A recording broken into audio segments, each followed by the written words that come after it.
ഓം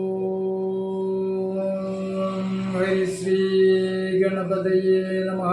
അവിഘ്നമസ്തു. ശ്രീ ഗുരുഭ്യോ ഗ്രഹേഭ്യോ സ്കന്ധായ ദേവിയേ നമഃ.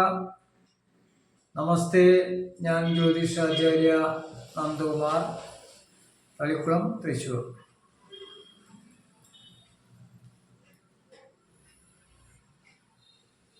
കുലധർമ്മപ്രീതി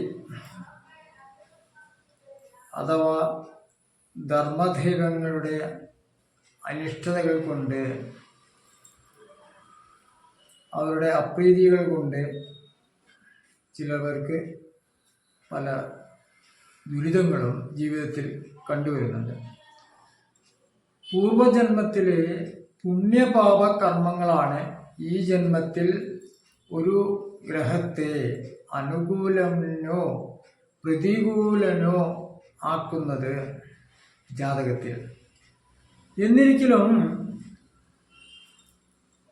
ജാതകവശാൽ ഗ്രഹനിലകൾ നല്ലതായിരുന്നാലും ചിലപ്പോൾ നല്ല യോഗങ്ങൾ ഉള്ള ജാതകമായി ഇരുന്നിട്ട് പോലും അവ ഫലത്തിൽ കാണാതെ പ്രവർത്തികളെല്ലാം പരാജയമടയുകയും എല്ലാ കാര്യത്തിലും തടസ്സങ്ങൾ കാണുകയും ചെയ്യുന്ന ഒരു അവസ്ഥ ചില കുടുംബങ്ങളിൽ അനുഭവപ്പെടാറുണ്ട്. കുടുംബ ഐശ്വര്യത്തിന് പൊതുവെ ഹാനികരമായിട്ടുള്ള ഇത്തരം അനുഭവങ്ങൾ കണ്ടുവരുന്നതിന് ഒരു പ്രധാന കാരണമാണ് കുലദൈവങ്ങളോടുള്ള അവഗണന. പാരമ്പര്യമായി കുടുംബത്തിൽ ആരാധിച്ചു വരുന്ന ഏതെങ്കിലും മൂർത്തിയോട് അനാദരവ് കാട്ടുന്നത് മൂലം ഇത്തരം ദോഷം ഉണ്ടാകുന്നത് എന്ന് അഭിജ്ഞമതം. പ്രസ്തുത ദേവതയോട് അവഗണന കാട്ടുന്നതിൽ നിന്നും വന്നുചേരുന്ന ഇത്തരം ദോഷങ്ങൾക്ക് മറ്റു കർമ്മങ്ങൾ ചെയ്യുന്നത് കൊണ്ട് മാത്രം മാറണമെന്നില്ല. ജ്യോതിഷ ആചാര്യന്മാരെ കൊണ്ട് കുടുംബ പ്രശ്നം വെച്ച് നോക്കിയാൽ നാലാം ഭാവത്തിൻ്റെ സ്വഭാവ അടിസ്ഥാനമാക്കി ഇത്തരം ദോഷനിർണയം നടത്താവുന്നതാണ്. നാലാം ഭാവം കൊണ്ടാണ് ധർമ്മദൈവ ചിഹ്നം നടത്തുന്നത്. ചതുർത്ഥനാദിസുദൈവതം തസ്യാനുരൂപം ഖലു ധർമ്മദൈവം തൽപ്രിയേൽക്രിയേ സുഭവേ പൂജാധികം ദത്തവിധേയമത്ര എന്നാണ് പറയുന്നത്. അപ്പം മിക്കവാറും എല്ലാ കർമ്മങ്ങളും ചെയ്തിട്ടും വിട്ടുമാറാതെ പരാജയങ്ങൾ, ഏതു പ്രവർത്തിക്കും തടസ്സം, അപകടങ്ങൾ, ദുരിതങ്ങൾ എന്നിവ നിലനിന്നാൽ കുലദേവതാദോഷം പ്രശ്നത്തിലൂടെ ആരായുന്നത് നന്നായിരിക്കും. ഇത്തരത്തിൽ ആരാധിക്കപ്പെടുന്ന മൂർത്തിയെക്കുറിച്ച് പ്രശ്നത്തിൽ തെളിയുകയാണെങ്കിൽ എന്തെല്ലാം ദോഷങ്ങളാണ് കാണുന്നതെങ്കിൽ അതിനു വേണ്ടതായ കുലദേവതാ പൂജ നടത്തുന്നത് പരിശ്രമിക്കേണ്ടതാണ്. അനാഥാവസ്ഥയിലുള്ള പരദേവതാ ക്ഷേത്രമുണ്ടെങ്കിൽ പുനരുദ്ധാരണം നടത്തുക, മുടങ്ങിക്കിടക്കുന്ന ആരാധന പൂജകളെ വീണ്ടെടുക്കുക എന്നീ പ്രവർത്തികൾ കുടുംബാംഗങ്ങൾ ഒത്തുചേർന്ന് നടത്താവുന്നതാണ്. ആരാധന നടക്കുന്ന ക്ഷേത്രമാണെങ്കിൽ കുടുംബാംഗങ്ങൾ മുടങ്ങാതെ വർഷത്തിലൊരിക്കലെങ്കിലും പ്രസ്തുത ക്ഷേത്ര ദർശനം നടത്തുകയും ശരിയായ വഴിപാടുകൾ നടത്തുകയും ചെയ്യേണ്ടതാണ്. ഇത്തരം പൂജകൾ കഴിവിനൊത്തവണ്ണം നടത്തിയാൽ ശക്തമായ മാറ്റങ്ങൾ ഉണ്ടാകും. പല കുടുംബങ്ങൾക്കും ആശ്വാസം ലഭിച്ചിട്ടുണ്ടെന്നുള്ളത് അനുഭവത്തിൽ സത്യമാണ്.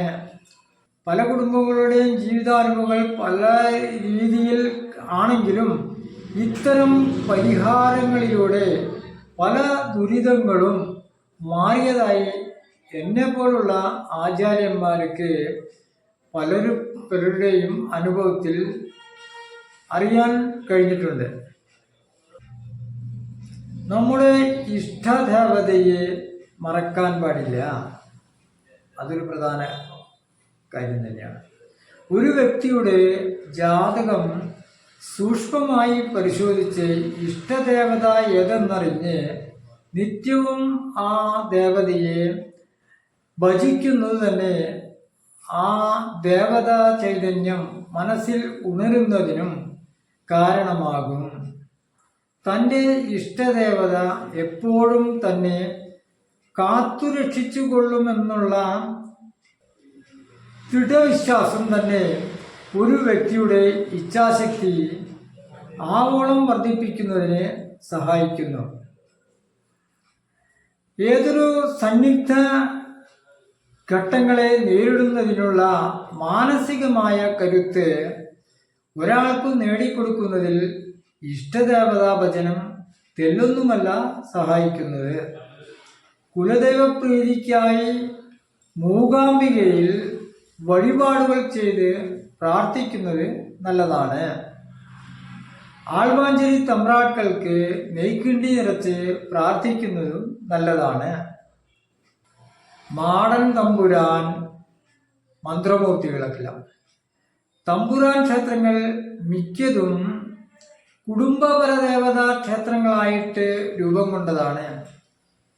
ശിവാംശമായി കണക്കാക്കപ്പെടുന്ന ഈ ദ്രാവിഡ ഗോത്രകുല ദൈവങ്ങൾക്ക് ശാസ്ത്രീയാചാര്യപ്രകാരമാണ് പൂജകൾ നടത്തി വരുന്നത്. ചില കുടുംബങ്ങളിൽ സ്ഥലരക്ഷസിന്റെ ഉപദ്രവങ്ങൾ കാണാറുണ്ട്. ഇത്തരക്കാർ ശിവക്ഷേത്രങ്ങളിൽ രക്ഷസിന് പൂജകൾ കഴിപ്പിക്കേണ്ടതാണ്. ശിവനെ ഭജിക്കുകയും ചെയ്യേണ്ടതാണ്. കുലദൈവം പ്രസാദിച്ച് കിളിർപ്പൂതറവാടുകൾ ഏതേതു ചെയ്തു മുമ്പുള്ളോർ എന്നറിഞ്ഞതു ചെയ്യുക.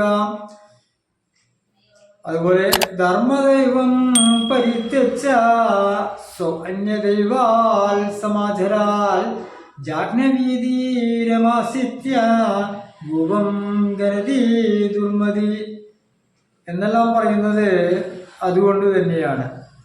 അപ്പോൾ നിങ്ങളുടെ എല്ലാവിധ ദുഃഖങ്ങളും മാറട്ടെ, കുടുംബ ഐശ്വര്യങ്ങളും ഉണ്ടാകട്ടെ എന്ന് പ്രാർത്ഥിച്ചുകൊണ്ട് നിർത്തുന്നു. നന്ദി, നമസ്തേ. ഇനിയും എൻ്റെ ഈ ചാനൽ സബ്സ്ക്രൈബ് ചെയ്യാത്തവരുണ്ടെങ്കിൽ സബ്സ്ക്രൈബ് ചെയ്യുക. എല്ലാ വീഡിയോകളും കാണണം. ബെൽ ബട്ടൺ അമർത്തി നോട്ടിഫിക്കേഷൻ ലഭിക്കുമ്പോൾ എല്ലാ വീഡിയോകളും നിങ്ങൾ കാണാൻ ശ്രമിക്കണം. സ്കിപ്പ് ചെയ്യാതെ കാണണം. നന്ദി, നമസ്തേ.